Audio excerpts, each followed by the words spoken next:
that influence and that journey really began from Nigeria, which is the place I was born.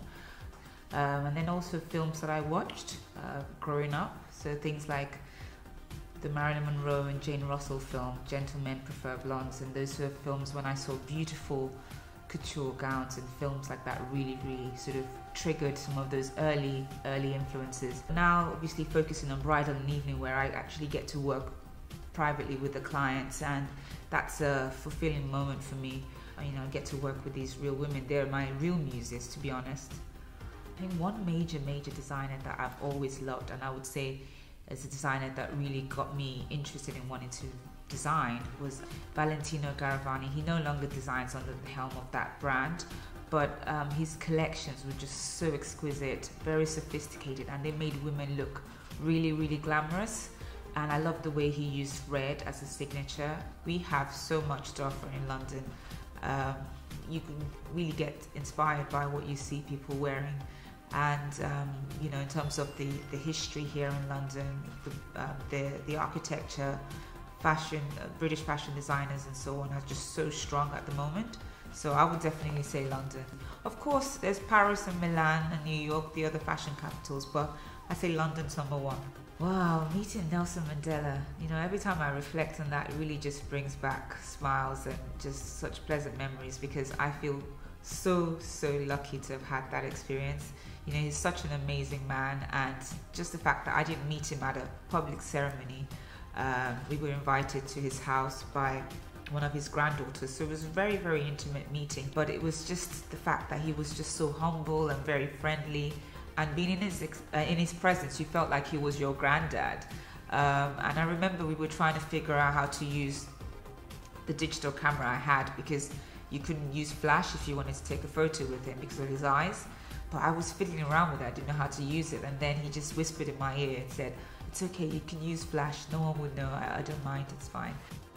My mom reminded me when Princess Diana got married, that was the year that I was born, and so to have been part of this day when her son was getting married was just such a great moment in itself. But it was just the fact that I got to sit amongst designers that I'd admired for years, you know, people like Amanda Wakely, Caroline Castigliano, Ben DeLisi, and just having that platform to have been able to voice my opinion on the dress that she wore was just amazing. So it's something that I'll just cherish for forever, to be honest.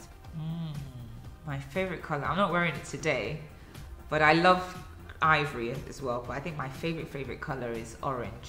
I just love orange. In terms of fabrics, I love working with silk. I use silk a lot. It's expensive, but it just moves so beautifully on the body, and it drapes really well, because I love to drape, so I love silk. I use leather a lot as well. Oh my days, I'm no diva at all, I hope. I would say I'm someone that loves to laugh. I love a good laugh. I love a good banter. I'm not that serious when I'm outside of my profession. When I'm with my friends and family, I'm just a bit of a clown and a joker, to be honest. Having done worked with a few brides in the past couple of years, it's really helped me to sort of come together with a collection that we're working on right now, and to focus on bridal wear first. I will still do ready to wear at a later stage, but I'm introducing a bridal and evening wear collection first.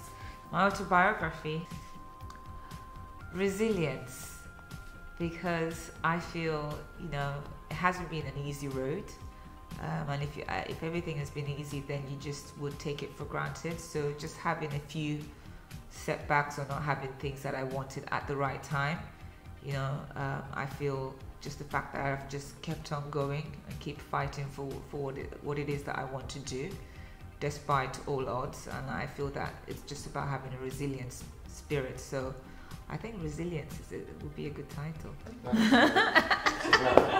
That's a wrap.